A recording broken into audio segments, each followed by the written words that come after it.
నమస్కారం. తిరుమల తిరుపతి దేవస్థానంలో ఇంత పెను విషాదం బహుశా ఎప్పుడు జరగలేదు. ఒకరు కాదు, ఇద్దరు కాదు, 6 ఇప్పటికీ మరణించారు. అనేక మంది అస్వస్థతకు గురి అయ్యారు, ఆసుపత్రి పాలయ్యారు.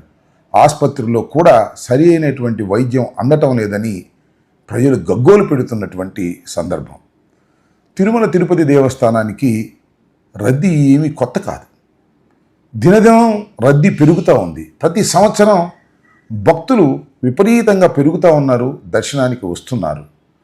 ఇలాంటి సందర్భంలో గత ప్రభుత్వాలు, గతంలో ఉన్నటువంటి ఈవోలు, చైర్మన్లు అనేకమైన సంస్కరణలు తీసుకొచ్చి భక్తులకు తొందరగా దర్శనం సునాయాసంగా అందేందుకు సకల చర్యలు తీసుకున్నారు, సకల చర్యలు తీసుకుంటూ ఉన్నారు.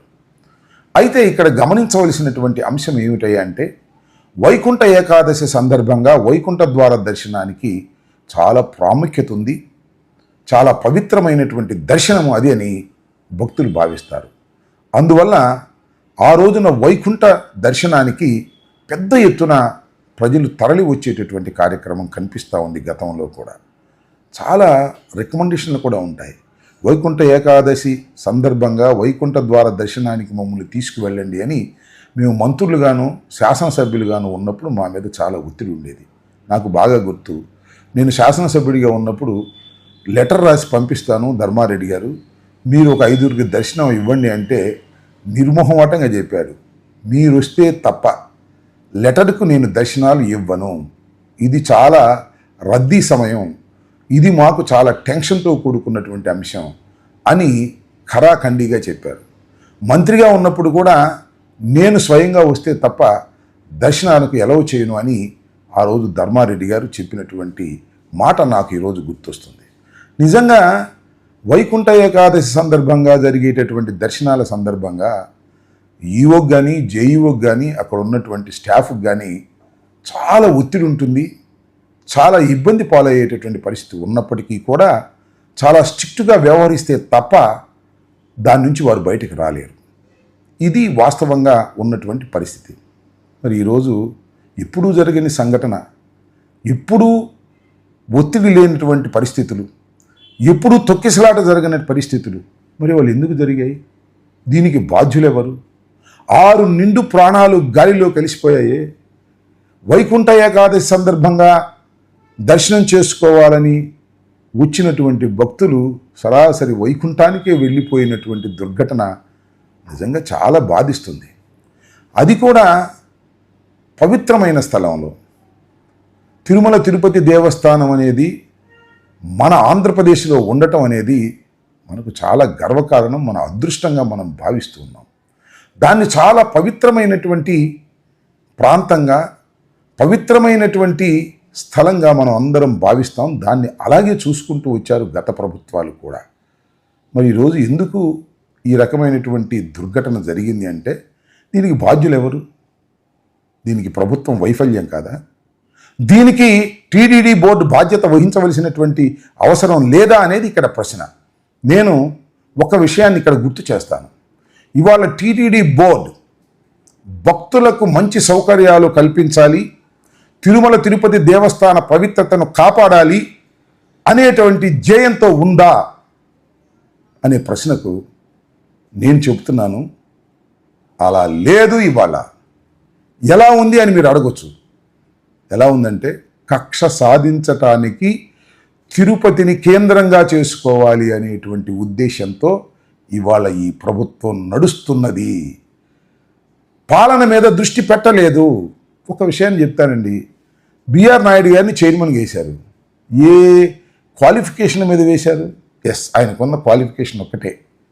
TV5 అధినేత చంద్రబాబు నాయుడు గారు అపోజిషన్లో ఉన్నప్పుడు జగన్మోహన్ రెడ్డి గారి మీద దుమ్మెత్తి పోయటానికి అభూత కల్పనలు, కల్పిత స్టోరీలు వేసి జగన్మోహన్ రెడ్డి గారిని అప్రతిష్ట పాలు చేయడానికి కృషి చేసి చంద్రబాబు నాయుడు గారు అధికారంలోకి రావడానికి ఒక మెట్టు సహాయపడ్డాడని కేవలం అదే ఉద్దేశంతో బిఆర్ నాయుడు గారిని మీరు చైర్మన్గా వేశారు తప్ప ఆయన ఉన్న తిరుమల తిరుపతి దేవస్థానపు యొక్క పవిత్రతను కాపాడతాడని వారిని నియమించారని అడుగుతా ఉన్నా. మొన్న ఆయన ఇంటర్వ్యూలో చెప్పాడు, ఏమని, నేను అసలు తెలుగుదేశం ప్రభుత్వం అధికారంలో లేనప్పుడు ఈ 5 సంవత్సరాల కాలంలో ఒక్కరోజు కూడా తిరుపతికి నేను రాలేదు అని. అంటే దాని అర్థం ఏమిటి? తిరుమల తిరుపతి దేవస్థానం వెంకటేశ్వర స్వామి మీద భక్తి కన్నా తెలుగుదేశం మీద భక్తి, అదేవిధంగా వైఎస్ఆర్ కాంగ్రెస్ పార్టీ మీద కక్ష నాకు ఉన్నాయి. అందువల్లనే చంద్రబాబు నాయుడు గారు నాకు ఈ సీటుని ఇచ్చారు అనేది ఆయనే చాలా స్పష్టంగా చెప్పారు. ఇంకపోతే ఈఓ జేఈఓలు, అక్కడ ఉన్నటువంటి ఎస్పీలు, వారి నియామకాలు ఎలా జరిగాయి, వారు ఏం చేస్తున్నారు? కేవలం ఒక ఆధ్యాత్మిక కేంద్రాన్ని, ఒక పవిత్రమైనటువంటి కేంద్రాన్ని కక్షలు సాధించటానికి ఉపయోగించుకోవాలనేటువంటి దృక్పథంతోనే వారు నిరంతరం చంద్రబాబు నాయుడు గారి ఆదేశాల మేరకు పనిచేస్తున్నారనేది చాలా స్పష్టంగా మనకు అర్థమవుతుంది. నేను ఇవాళ మీరు అనుకోవచ్చు ఇవన్నీ రాజకీయాలు మాట్లాడుతున్నారు, ఒక పక్కన 6 మరణించినటువంటి సందర్భంలో అనే మాట. నేను చెప్పదలుచుకున్నది ఏమిటంటే తిరుమల తిరుపతి దేవస్థానపు యొక్క పవిత్రతను నారా చంద్రబాబు నాయుడు గారు తీసి పక్కన పెట్టి అది ఒక కక్షపూరితమైనటువంటి కేంద్రంగా, అది జగన్మోహన్ రెడ్డి గారి మీద, సుబ్బారెడ్డి గారి మీద, ధర్మారెడ్డి గారి మీద కక్ష సాధించటానికి అక్కడ ఏమి దొరుకుతుందో చూసి కేసులు పెట్టి వారిని లోపలి వేయాలనేటువంటి ఏకైక దృక్పథంతోనే చంద్రబాబు నాయుడు గారు పరిపాలన చేస్తున్నారు. దానికి జేఈఓ గారు, అదేవిధంగా అక్కడ ఉన్నటువంటి ఈఓ గారు, అక్కడ ఉన్నటువంటి చైర్మన్ గారు, కాస్త ముందుకు వెళితే అక్కడ ఉన్న సుబ్బారాయుడు అనే ఒక ఎస్పీ గారు పనిచేస్తున్నారు. మొత్తం టోటల్గా పాలనని పక్కన పెట్టి కక్షపూరితమైన వాతావరణాన్ని క్రియేట్ చేయటం వల్లనే ఇవాళ ఈ సంఘటన జరగడానికి ఒకానొక కారణమని ఈ సందర్భంగా నేను చెప్పదలుచుకున్నాను.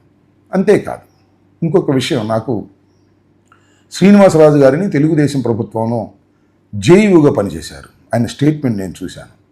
ఏమన్నారంటే వైకుంఠ ఏకాదశి సందర్భంగా దర్శనాలు కావాలి అంటే ఖచ్చితంగా మీరు పాసులు తీసుకుని వస్తే తప్ప, ఎక్కడైతే ఈ పాసులు జారీ చేస్తున్నారో ఆ పాసులు తీసుకుని వచ్చి క్యూలో నిలబడితే తప్ప వైకుంఠ దర్శనం మీకు దక్కదు అనేటువంటి ఒక కొత్త ఆలోచనని వారు ఇవాళ ప్రచారం చేశారు.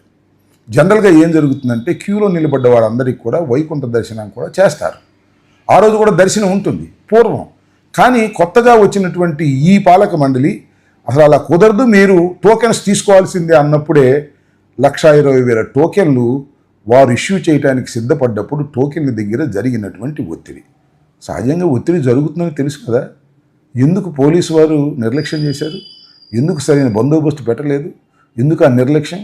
ఖచ్చితంగా ఇవాళ ఒక పవిత్రమైనటువంటి దేవాలయం దగ్గర ఇలాంటి ఘోరం జరగటానికి ప్రభుత్వ నిర్లక్ష్యమే కారణం తప్ప మరొకటి కాదు అనేది క్లియర్గా అర్థమవుతుంది. సరే, చంద్రబాబు నాయుడు గారు స్టేట్మెంట్లు ఇచ్చారు, అదే ఏమిటి అన్యాయం, ఏమిటి అక్రమం. ఆయన ఒక కొత్త టైప్లో వ్యవహరిస్తూ ఉంటారు. ఇలాంటి సంఘటన జరిగినప్పుడు వెంటనే ఫోన్ చేసి అధికారులని ఆయన దూషిస్తారు, అధికారుల మీద అరుస్తారు, చైర్మన్ గారి మీద అరుస్తారు, ఈఓ మీద అరుస్తారు, ఎస్పీ మీద అరుస్తారు. అరిసి అది ఈనాడులోనూ ఆంధ్రజ్యోతిలోనూ చంద్రబాబు నాయుడు గారి ఉగ్ర రూపం చూపించాడు అనేటువంటి ఒక స్టోరీ నడుపుతారు. దాంతో చంద్రబాబు నాయుడు గారు చాలా బాగా చేస్తున్నారు అనేటువంటి భ్రమ కలిగిస్తారు. నేను మనవి చేస్తున్నా, వీరందరినీ కావాలని మీరు నియమించుకున్నారు. ఆ కావాలని నియమించుకున్న వారి అసమర్థత మీ అసమర్థత కాదా అని నేను అడుగుతా ఉన్నా. అదేవిధంగా లోకేష్ గారు కూడా ట్వీట్ చేశారు, చాలా అన్యాయం, చాలా అక్రమని. ఈ అన్యాయానికి, అక్రమానికి చంద్రబాబు నాయుడు గారి పరిపాలన అసమర్థత, చంద్రబాబు నాయుడు గారు నియమించినటువంటి వ్యక్తులు పరిపాలన గాలి కొదిలేసి అందరి మీద కక్ష తీర్చుకోవాలని చేసేటటువంటి ప్రయత్నం వలనే ఇలాంటి సంఘటన జరిగిందని నేను చాలా స్పష్టంగా అభిప్రాయపడుతున్నాను. ఇప్పుడే అన్ని విషయాలు మాట్లాడే అనవసరంగానే రాబోయే కాలంలో చాలా విషయాలు తిరుమల తిరుపతి దేవస్థానం గురించి మాట్లాడదాం. ఏది ఏమైనా తక్షణమే విచారణ జరిపి ఇమీడియట్గా యాక్షన్ తీసుకోకపోతే కేవలం స్టేట్మెంట్లకి, చంద్రబాబు నాయుడు గారి అరుపులకి పరిమితమైపోతే రాబోయే కాలంలో చాలా ప్రమాదాలు కొండ మీద కొండ దిగువన జరుగుతాయి. పవిత్రతను కాపాడి ఆ వెంకటేశ్వర స్వామికి సరైనటువంటి సేవ చేసేటటువంటి కార్యక్రమాన్ని ప్రభుత్వం చేపట్టాలని, మరణించిన ప్రతి వారిని కూడా వారి కుటుంబాలను ఆదుకోవాలని, వారికి అండగా నిలవాలని మనస్ఫూర్తిగా కోరుకుంటున్నాను. ధన్యవాదాలు.